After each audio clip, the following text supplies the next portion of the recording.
Hello mga guys. Ayan, dito na naman ako sa inyong harapan ngayon. Ayan pala guys ang ngayong video na to guys ay gusto ko lang i-share sa inyo yung aking small business na. Dito lang po yan guys sa bahay ko ginagawa. Live selling po ako ng mga damit ng pambata. Ayan guys. So, gusto ko lang i-share sa inyo kung paano ko ginagawa yung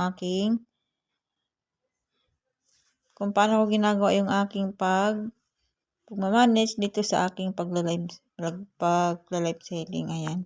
So, syempre, ayan, bago tayo mag-start sa ating pagla-live selling, nandyan yung magsasorting tayo ng ating mga paninda, guys. Ayan.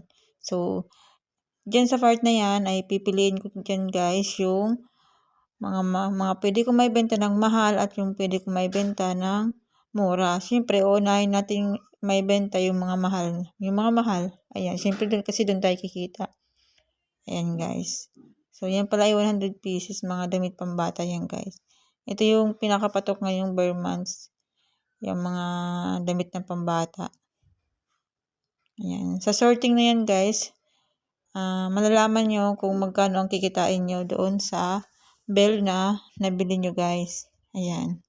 So, sa part na yan guys ay nakakatuwa at parang napaka-excited na syempre magbubukas ka ng mga damit. Nakaka-excited lang guys. So, dapat pagpapasokin mo yung ganyang negosyo, dapat masaya ka sa ginagawa mo at bukal sa loob mo yung mga ginagawa mo guys. At handa ka sa mga bagay na mangyayari sa pagpasok mo sa ganyang negosyo. So, ayun na nga guys, ito yung aking unang nabunot. Ayan. So, pipiliin ko yan guys, yung mga magaganda at hindi magaganda.